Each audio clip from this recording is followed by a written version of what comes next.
much, Rachel. Thank you, Dan, and welcome to everybody here this morning. It's very good to see you, and particularly to see the representatives from our armed services here in the audience. And can I, through you, thank all of those who serve our country and have served our country.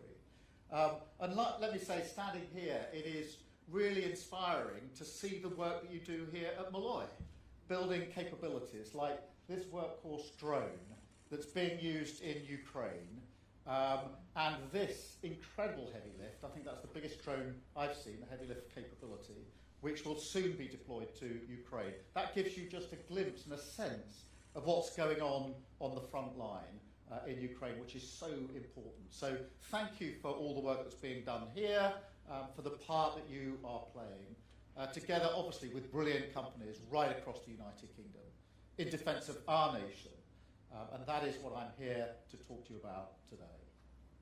And the first place I wanted to start is by saying this, that as Prime Minister, you get to meet people from all walks of life, up and down the United Kingdom.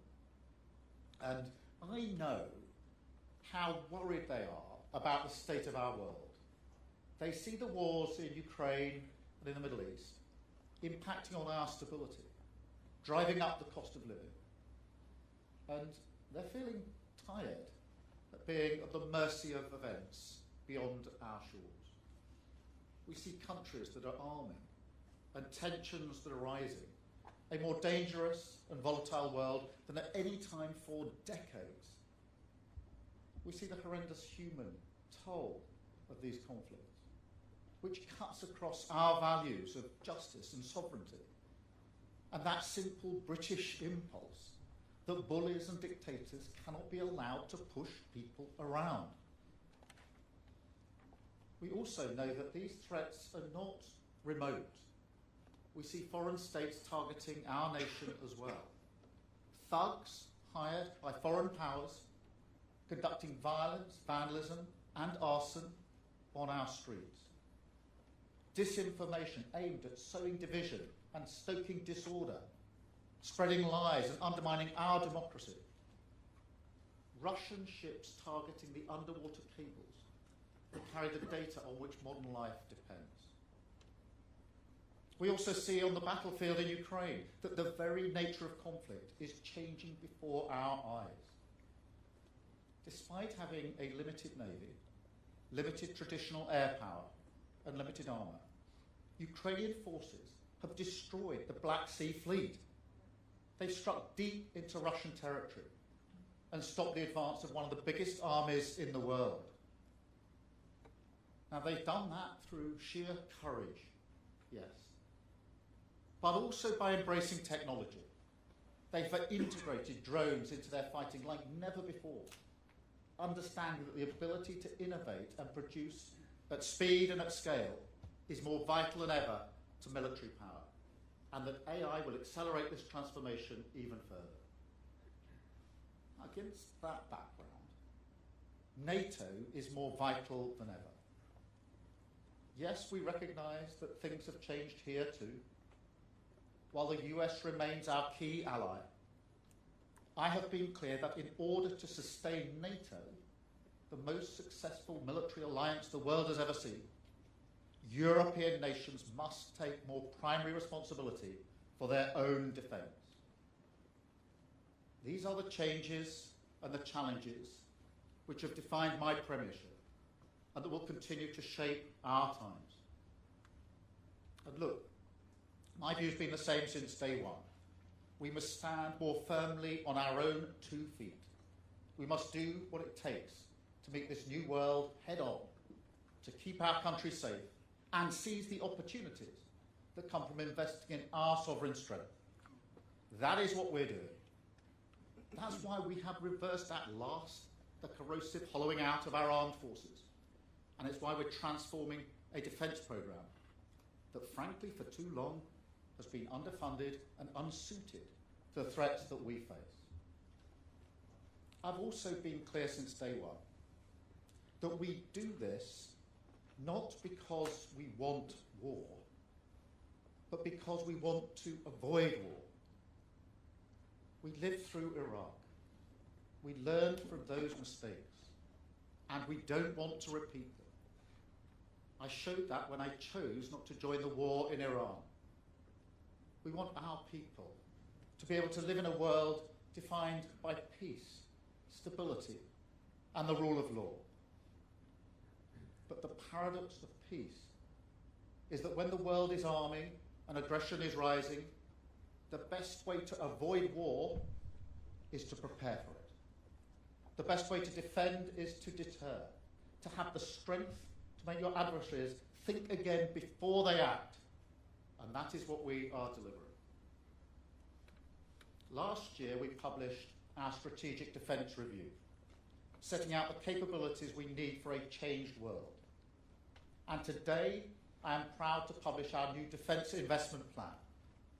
This plan delivers on last year's review. But in a light of the rapidly changing world, the changing nature of conflict, and the imminent and growing threats we face, it goes further still. I want to thank the Defence Secretary and CDS here, and the Chancellor for their work to sharpen and strengthen the plan in recent weeks. So we can set out today how we will transform our armed services, whilst also giving industry the certainty that they need to invest, and giving our allies clarity on our intent ahead of the NATO summit next week. This plan represents our best judgment of what the country needs to meet this moment, and it is a platform on which I know my successor will build.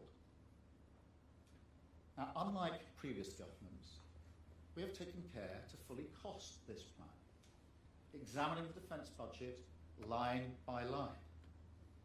And that is vital, because it's how you expose the necessary trade-offs and expose the arguments that just don't stack up.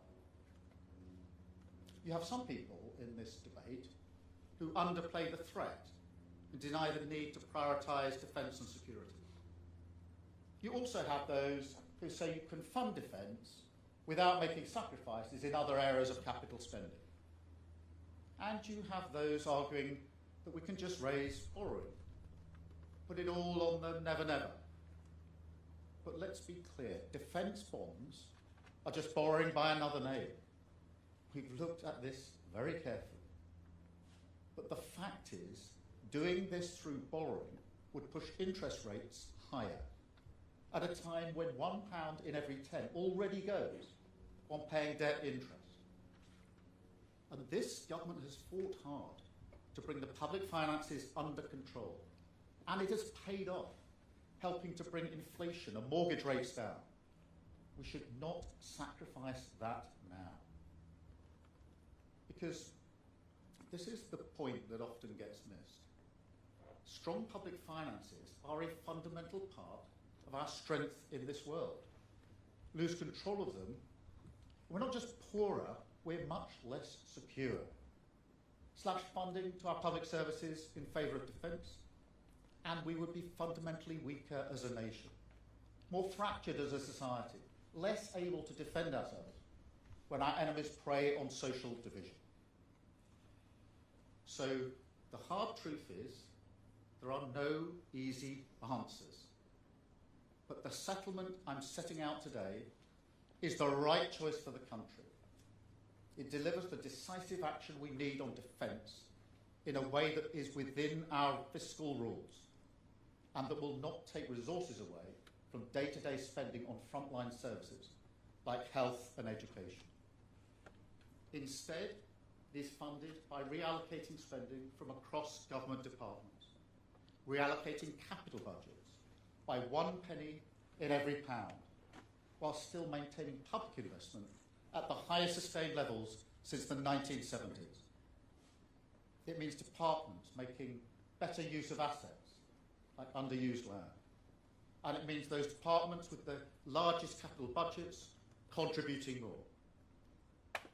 Therefore, some capital projects, for example on roads and energy, which are important but not immediately vital, will no longer go ahead as planned. But this is about taking the necessary choices, the right choices, to protect our nation. It is because we've taken these hard-edged decisions that we are able to increase our spending on defence. Now, we are already delivering the biggest sustained increase in defence spending since the 1980s, £270 billion over the spending review period. And I can announce today that under the Defence Investment Plan, we are increasing this by a further £15 billion, setting a new record of spending almost £300 billion over the next 4 years to back our armed forces and strengthen our national security. Now, it's true to say there's been a huge focus on the numbers here, but let me take a moment just to set them out in a little bit more detail. Before we came into office, so 2 years ago, this country spent £54 billion a year on defence. We are taking this to almost £80 billion a year by 2029. That is a real terms increase of 27%. From spending 2.3% of GDP on defence in 2024, we are raising it to 2.7%, putting us on a trajectory to reach 3% in the next Parliament, which must be the #1 priority at the next spending review. At last year's NATO summit, I committed to spend 5% of GDP on our wider security, covering things like energy security and critical infrastructure, as well as defence. The Defence Investment Plan, published today, takes us to 4.2% under that commitment. By any measure, this is a huge historic shift for our nation and a legacy in which I take pride.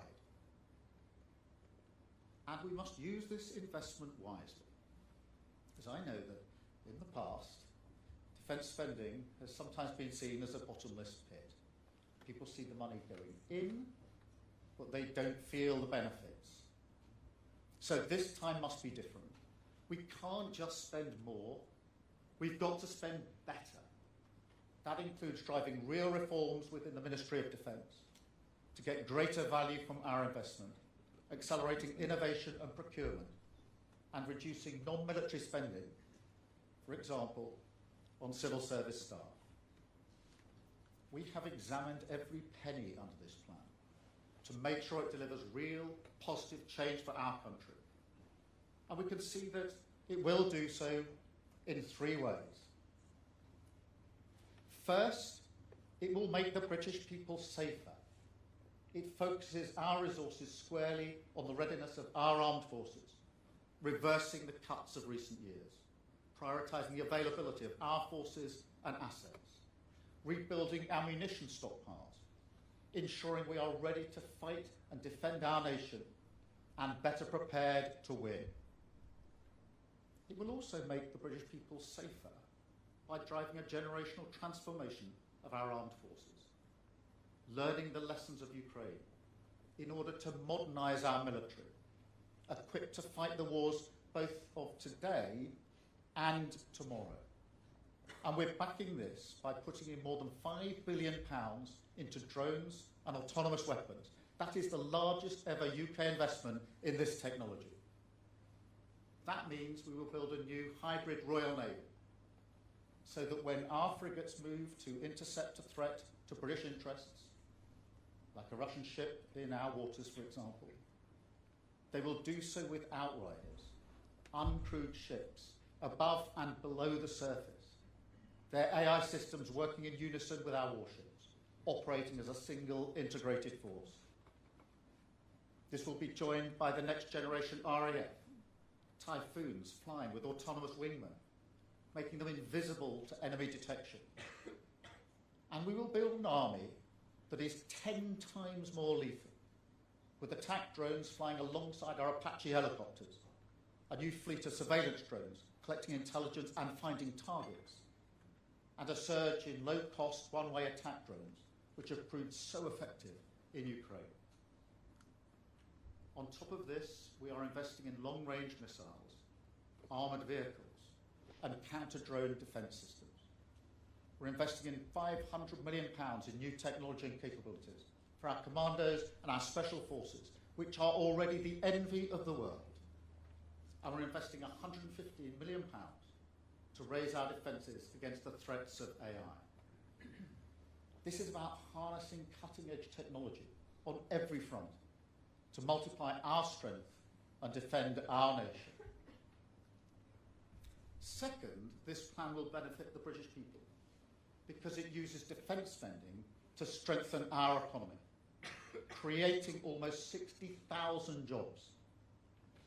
Now, our motto here is back British, with every pound spent wherever possible on backing British workers, businesses and innovators, delivering a defence dividend which brings SMEs and startups into the defence supply chain and pays off in every region and every community. And the fact is, defence jobs are different. They're high skilled and well paid. They offer career path, training and a greater sense of meaning, the chance to step into our national story and play your part in full. That means pride in yourself and in your community. You know, towards the end of last year, I was up at the BAE plant in Warton in Lancashire, and I met a young lad called Jack. He works there as an apprentice, following in his dad's footsteps. And because of the Typhoon contract that this government agreed, we didn't just secure his job, but his dad's job too, and that of the whole workforce. And it's in moments like that where you can see that someone's future has just opened up before them. That is what my politics has always been about. And that's what this investment will deliver. And to make sure that we keep winning contracts like that, I can announce today that we're creating a new £50 billion defence export facility to support British defence businesses to compete, to create more jobs, pride and opportunity up and down the country. That is the largest expansion of UK export finance support in its 100-year history, and a once-in-a-generation boost to the British defence industry. Third, this plan will benefit our nation because it enables us to strengthen our international leadership and build a more European NATO. Now, this is not to the exclusion of the US, but to strengthen the transatlantic alliance which keeps our country safe. This demands a decisive strengthening of European capabilities. That is why we're developing deep precision strike weapons with Germany. It's why we're building frigates with Norway to hunt Russian submarines when they come near our waters. And it's why we're going further on the Defence Investment Plan, allocating £400 million for the UK's contribution to the multilateral defence mechanism to finance and procure defence equipment with our allies and support a path to achieving our NATO spending targets. Moreover, we are renewing our commitment to build Tempest fighter jets with an £8.6 billion investment under the Global Combat Air Programme with Italy and Japan. Now, this is about developing sixth-generation stealth fighters that will secure our skies for decades to come and rebuild the foundation of a sovereign British aircraft industry. I can also confirm that we are bringing our investment in renewing our nuclear deterrent to £64 billion, a truly national effort, building new submarines, developing a new sovereign warhead, and buying 12 F-35A fighter jets, maintaining our role in guaranteeing British and European security, and leaving our country in a much better and stronger place than we found it. Now, before I finish, I just want to say a word about Ukraine. I think back to my visit to Kyiv at the beginning of the war, and the horror I saw that day, the evidence of atrocities, photographs of murdered civilians, blindfolded, hands tied behind their backs, shot in the head. heard the stories of the survivors. And I've carried that with me ever since.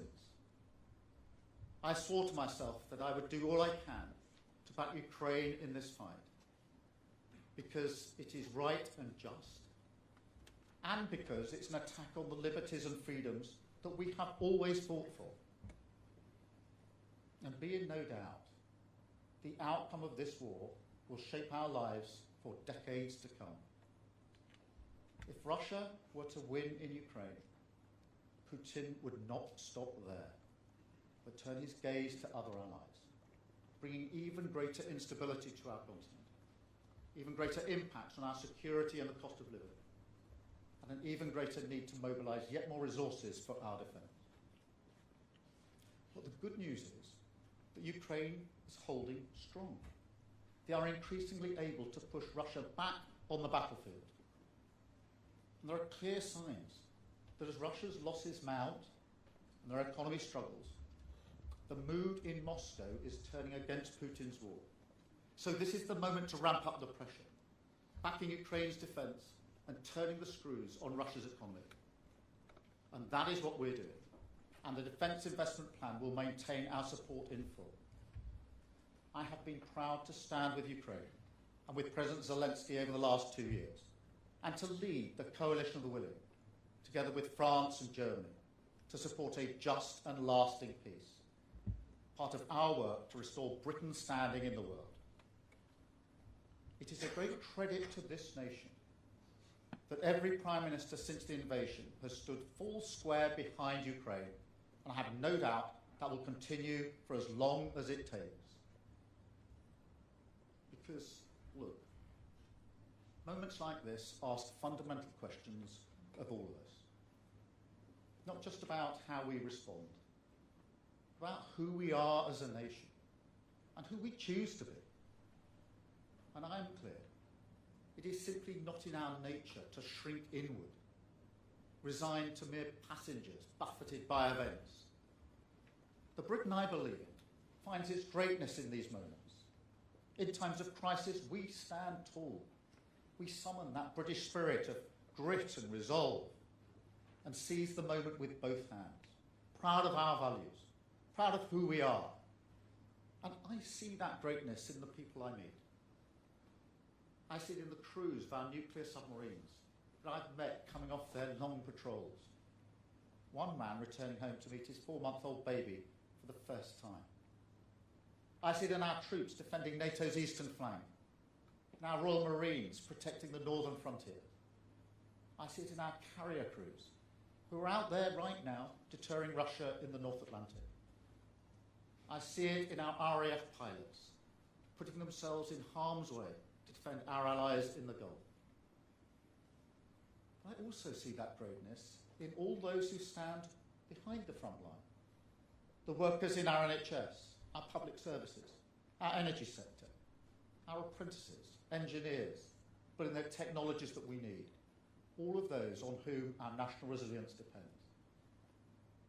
That's why I know we will continue to rise to this moment, not just to weather the coming storms, but to use this moment to reach towards a better future, the stronger, fairer country that the British people deserve, that I have sought to build. And this plan is a decisive step on that journey. Thank you very much indeed. Thank you.